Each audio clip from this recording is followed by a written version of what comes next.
करिश्मा देख रहे हैं। देखिए, सपा को अपनी स्ट्रैटेजी बदलनी पड़ रही है दलित को लेकर के। अब दलित को आगे लाना पड़ रहा है ना। आने वाले चुनाव में 100 सीटें देने का वादा कर रहे हैं ना, करते रहिए वादा। उसी तरह से कांग्रेस भी, जो पहले पिछले 2 सालों में किसी भी दलित के यहाँ नहीं जाती थी, वीरा पासी जी के यहाँ जा करके अब वहां पे माला चढ़ाना पड़ रहा है। दलितों के मुद्दों को अगर लोक जनशक्ति पार्टी रामविलास और हमारे नेता चिराग पासवान जी आगे लेकर के आ रहे हैं तो लगातार आप लोग ये मुद्दे उठाएंगे। लेकिन आप याद रखिए, पूरे ऐसे तो बोलना बड़ा मुश्किल हो जाएगा। एक सेकंड मैडम, एक सेकंड अनु जी, अरे मैं ही नहीं सुन पा रही हूँ, पब्लिक क्या सुन पाएगी? मैं ही नहीं सुन पा रही हूँ कि वो बोल क्या रहे हैं। एक एक करके बोलने दीजिए ना, आप सबको मैंने बराबर का मौका दिया। पूजा जी बोलिए। वोट लेने के बाद जब दलितों पर अत्याचार करके उनका जमीन छीना जा रहा है तो ये सपा के लोगों का ही नाम उसमें आ रहा है, लगातार आ रहा है। अब तो इनके विधायक एफआईआर में भी आ रहे हैं। ऐसे में इनका ये जो झुंझलाते हैं ये जरूरी है, ये होना भी चाहिए। राजद भी उत्तर बिहार में ऐसे ही झुंझुला रही थी, लेकिन जब चिराग पासवान जी दलित के मुद्दे को उठा करके रखते हैं, जब वो सत्ता में रहते हैं या नहीं रहते हैं, अगर नालंदा में वो वहां पर जाते हैं संतोष पासवान के यहाँ, तो वो भरत तिवारी के यहाँ भी जाते हैं। हम पंडित पासी पासवान का नारा सिर्फ 2 जातियों को नहीं, 2 छोरों को जोड़ने का प्रयास कर रहे हैं। जब कोई सबल होता है तो उसको इस बात को लेकर के अलग किया जाता है कि तुम तो बहुत मजबूत हो, तुम्हें क्या जरूरत है। लेकिन क्या उसके साथ न्याय होता है? इसके साथ ही साथ पासी पासवान की जब बात करते हैं तो जब हम पासी पासवान की बात करते हैं तो समाज के उस तबके की बात करते हैं जिसको अनुसूचित जाति कहकर के हमेशा भरमाया जाता है, डराया जाता है और सपा जैसी पार्टियों से वोट लिया जाता है। पूरा का पूरा समाज A to Z की बात कर रहे हैं और इसी पंडित पासी पासवान के बीच में सारे के सारे समाज आते हैं। ऐसे में जब हम A to Z की बात कर रहे हैं तो मैडम आपका बौखलाना बिल्कुल जायज है। मैं जानता हूं आप लोगों के पास जवाब नहीं है। जब पूछते हैं कि दलितों के अत्याचार होता है तो आप क्यों नहीं जाते हैं? हमारी पार्टी लगातार जा रही है, जाकर के लोगों से मिल रही है, उनकी मदद कर रही है, सरकार के पास आवाज उठा रही है। आप लोग अब दलितों के पास जाना शुरू कर रहे हैं और अब आपके पास जवाब नहीं है तो मुझे बोलने से कुछ नहीं होगा। बोलिए कपील जी, बोलिए। एक सेकंड मैडम, आपके पास आ रही हूं मैं। कपील जी को बोलने दीजिए, जवाब दीजिए अरुण भारती जी की इन बातों का। कपील जी, पहले बात तो ये है कि धरातल पर उतरिए, लोगों के साथ मिलिए, दलितों से जाकर के उनके मतलब आप कह रहे हैं कि समाजवादी पार्टी दलित विरोधी पार्टी है कि आज उत्तर प्रदेश में जो स्थिति है। कपिल श्रीवास्तव जी, अरुण भारती कह रहे हैं पूरी तरह से दलित विरोधी पार्टी, दलित विरोधी हो आप, दलितों के खिलाफ अपराध करने वाले आप। तो मैं तो ये पूछ रहा हूँ कि ये जो 15,000 से ज्यादा अपराध दलितों के ऊपर हुए हैं, ये योगी जी चूड़ी पहने हुए थे क्या? अगर हमारे इस तरह की भाषा नहीं है कपील जी, इस तरह की भाषा नहीं। SC जहाँ लगता है वहाँ ये मर्यादा तोड़ने वाली बात हो रही है, जहाँ पर जब इनके पास जवाब नहीं होता है पूजा जी, तो ये भाषा की मर्यादा इस तरह की भाषा नहीं कपील जी, अब जवाब दीजिए। इस तरह की भाषा नहीं। सरकार में ये लोग बैठे हैं, सरकार में ये बैठे हैं, मगर इनके बैठने पे अगर अन्य लोग अरे मन बात कर लेते हैं ना। अनु जी आप ही बोलेंगे, कपील जी भी बोलेंगे, नहीं सुन। कपील जी बोलिए, बोलिए कपील जी।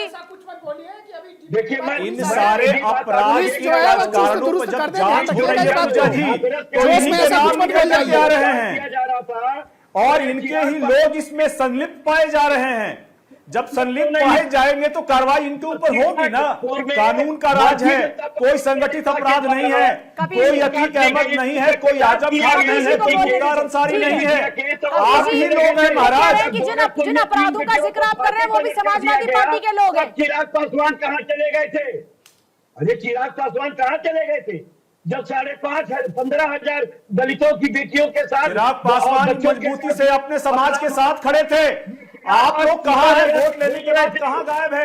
या तो कहाँ घूम रहे थे या क्षेत्र में कब जाते हैं पता नहीं चलता। ये आप लोग इतना पर्सनल क्यों होता है कि हो जाते हैं कि तिलक लगाते हैं? तिलक तो कभी से आपने नहीं लगाया है, आप चंदन का लगाया है, वो लाल रंग का तिलक लगाते हैं। अब आप लोग तिलक पे क्यों पहुंच जाते हैं? ये इस तरह की भाषा का प्रयोग नहीं कर सकते हैं। ऐसी भाषा अगर हमारी आस्था है हर किसी का अपना ग्रहण करने के लिए, ये हर किसी की अपनी आस्था है सर।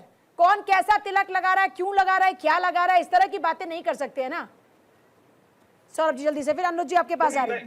देखिए तिलक दो तरह के लोग लगाते थे। एक तो जो सनातनी वो भी लगाते थे, दूसरा जो है जो कालनेमी के चरित्र वाले हैं वो भी लगाते हैं। समाजवादी पार्टी के प्रवक्ता इतना फड़फड़ा रहे हो मेरे भाई, मुझे नहीं समझ में आ रहा है। एक देखिए इतना अच्छा पैनल है, इस पर एक सांसद भी बैठे हैं, इतनी वरिष्ठ पत्रकार हैं, अच्छी डिबेट करा रही हैं, जनता के बीच में एक बात भी नहीं पहुंच पा रही है। जिस प्रकार से कपिल श्रीवास्तव जी का मानसिक संतुलन बिगड़ गया है, उनको मानसिक संतुलन पर ठीक करने के लिए कम से कम जनता के बीच में उनकी बात पहुंचे, ये समझनी चाहिए। लगातार एक ही बात कही जा रही है। अब चुनाव नजदीक आ गया है, अब ये देखिए बीच में यार गजा कपिल जी, इनका चालू है, बीमारी है इनको, आपने सवाल बीमारी है, पूछे, सवालों का जवाब देने के लिए मैंने समय दिया, आपको सवालों का जवाब मिला होगा कपिल जी। इनको बीमारी है। देखिए मैं कह ऐसे रहा हूँ इंडिविजुअल अटैक नहीं, सॉरी आप किसी की बात नहीं सुन रहे हैं। खपत इस तरीके से मानसिक स्थिति आपकी बिगड़ चुकी है, जनता ने आपकी मानसिक स्थिति बिगाड़ दी है। 17 का चुनाव हारे, 22 का चुनाव हारे, 27 की तैयारी है, मानसिक स्थिति आपकी ठीक नहीं है। देखिए बार बार बीच में बबू बना रहे हैं, ऐसे बोलना पड़ेगा। देखिए समाजवादी पार्टी उत्तर प्रदेश के अंदर जनता से नकारी हुई पार्टी है। समाजवादी पार्टी के नेता पिटे हुए पॉलिटिकल प्राणी हैं, जिनको जनता ने नकार दिया है। अगर इनको जनता की स्वीकृति चाहिए, मैंने उपाय बता दिया, भगवान कृष्ण जन्मभूमि पर कृष्ण भगवान का भव्य मंदिर बनवाए और उस ढांचे को हटवाए। मुस्लिम तुष्टीकरण में इतने डूबे हैं कि नकली सनातनी बनना चाह रहे हैं, नकली टीका लगा करके सनातनी बन रहे हैं। अनुरुद्ध जी, मंदिर मस्जिद से जीता जाएगा क्या चुनाव 27 का? एक सेकंड, बड़ा इंपॉर्टेंट सवाल है। मंदिर और मस्जिद के नाम पर जीता जाएगा क्या 27 का चुनाव, या विकास के नाम पर जीता जाएगा, काम के नाम पर जीता जाएगा, जिस ओडीओपी का जिक्र आप कर रहे हैं या उस नाम पर जीता जाएगा? पूजा जी देखिए, बोलिए। पूजा जी दोनों चीज जरूरी है, सांस्कृतिक विरासत भी जरूरी, हमारे राम भी जरूरी, हमारे कृष्ण भी जरूरी, विकास भी जरूरी है। मैं तो दलितों की चिंता की बात पे जब ये लोग बात करते हैं अपोजिशन के विपक्ष के लोग, रामनाथ कोविंद जी उत्तर प्रदेश के थे, दलित थे, राष्ट्रपति का चुनाव हो रहा था और मुलायम सिंह यादव का परिवार और राहुल गांधी, ये दोनों लोगों ने समर्थन नहीं दिया था।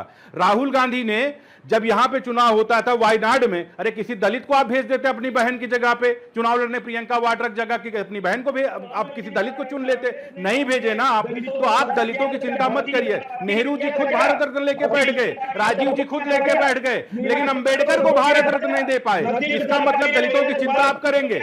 उत्तर प्रदेश के अंदर गेस्ट हाउस कांड सबको पता है। मायावती जी आपकी दलित की बेटी थी ना, मुख्यमंत्री को आप लोगों ने नहीं छोड़ा था, 20 सेकंड दे दीजिए। मुख्यमंत्री को आपने नहीं छोड़ा था और अब दलितों की चिंता करते हैं। गजब की मतलब दोगलापंथी इनको है। मतलब मायावती जी का ही नारा था कड़गुंडन की छाती पर। गुंडे कौन थे?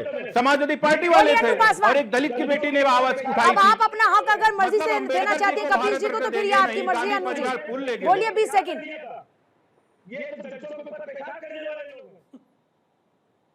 आवाजें नहीं आ रही अनुपासवा, अनम्यूट कीजिएगा अनुज जी जल्दी से। पूरे डिबेट में पूजा जी मुझे किसी की आवाज कोई क्लियर नहीं, मगर फिर भी मैं आपसे एक बात स्पष्ट तौर पर कहना चाहती हूँ। अभी बीजेपी के प्रवक्ता जी ने कहा है कि समाजवादी पार्टी के लोग दोगलापंथी करते हैं। भाई सबसे बड़ी बात तो दोगलापंथी तो इन लोग के लोग अंदर कूट के भरी है कि राम मंदिर के नाम पे वोट लेंगे, फिर उसी राम मंदिर बताइए अम्बेडकर जी को भारत रत्न क्यों नहीं दिया? नेहरू जी ने क्यों भारत रत्न ले लिया? नेहरू जी ने खुद ले लिया और हम भारत रत्न ले लिया, अम्बेडकर जी को आपने दिया नहीं। गजब की बात है। अम्बेडकर जी दलित थे ना, दलितों का सम्मान कहाँ चला गया था? रामनाथ कोविंद जी को राष्ट्रपति जब चुनाव हो रहा था कानपुर के थे ना। जल्दी से सर खत्म करूंगा चंदा चोरी करते मैं, अपनी बात 20 सेकंड में खत्म करूंगा।